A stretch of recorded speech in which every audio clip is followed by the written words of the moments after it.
Arun 660 minute में 225.5 kilometre की दूरी तय करने के लिए कार चला रहा है। कार की स्पीड किलोमीटर पर घंटा में क्या है, बता दीजिए बच्चों। करना पड़ेगा स्पीड बताने किलोमीटर पर आवर में, तो स्पीड बराबर डिस्टेंस बटे टाइम। डिस्टेंस है 225.5 किलोमीटर, ऑलरेडी किलोमीटर में। टाइम है 660 मिनट।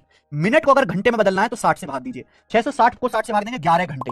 660 को 60 से भाग देंगे 11 घंटे। तो क्या आएगी स्पीड बराबर डिस्टेंस बटे टाइम।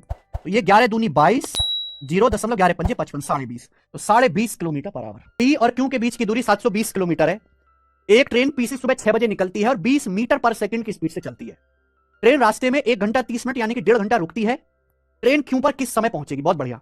दो जगह हैं पी और क्यू, उनके बीच की दूरी 720 किलोमीटर है। एक ट्रेन ने सुबह 6 बजे पी से चलना शुरू किया, तो आप मुझे बताओ ये ट्रेन सुबह 6 बजे चलना शुरू करती है पी से क्यू की तरफ, तो कितनी देर में क्यू पर पहुंचेगी। टाइम बराबर डिस्टेंस है 720 किलोमीटर बटे स्पीड। अब स्पीड तो यहां 20 मीटर पर सेकंड है। मीटर पर सेकंड को 20 मीटर पर सेकंड को किलोमीटर पर आवर में बदल लीजिए, 18/5 आएगा जी। 18/5 आप बोलोगे जी सर 5 से 20 4 बार चला जाएगा। 18 चौक 72, 720/72 यानी कि 10 घंटे। यानी कि ट्रेन को 10 घंटे का समय लगेगा। सही बात है, आप बोलोगे सर, लेकिन ट्रेन रास्ते में 1.5 घंटा रुकेगी तो सही। ट्रेन जो है वो रास्ते में 1.5 घंटा रुकेगी भी तो सही। तो ट्रेन को कितना समय लगेगा, 11.5 घंटे। 10 और 1 11.5 घंटे में ट्रेन पी से क्यू पे पहुंचेगी। 11.5 घंटे।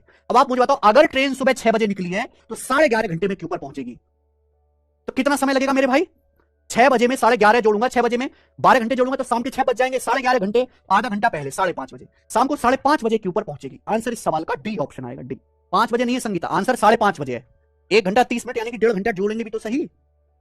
5:30 बजे आइएगा। एक आदमी द्वारा तय की गई दूरी यात्रा की अवधि के अनुक्रमानुपाती है। The distance travelled by a person varies directly with the duration of journey.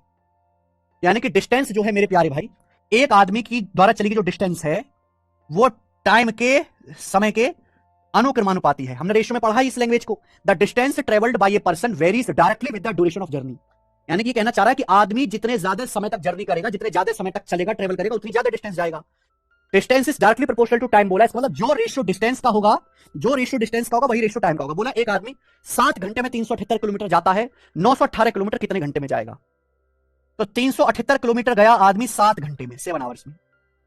पूछा 918 किलोमीटर कितने घंटे में जाएगा। तो जो डिस्टेंस का रेशियो होगा वही टाइम का रेशियो होना चाहिए। डायरेक्टली प्रोपोर्शनल का ही मतलब होता है, वेरीज डायरेक्टली का मतलब होता है, अनुक्रमानुपाती का मतलब होता है सेम रेशियो। सेम कर दीजिए बस। अभी 7 पंजे 35 और 2 7 चौक 28, 54, 18 जाएगा। 18 3 54, 18 पंजे 90 और 18 का 18, 3 से 51 जाएगा 17 बार, यानी कि 17 घंटे, 17 आवर।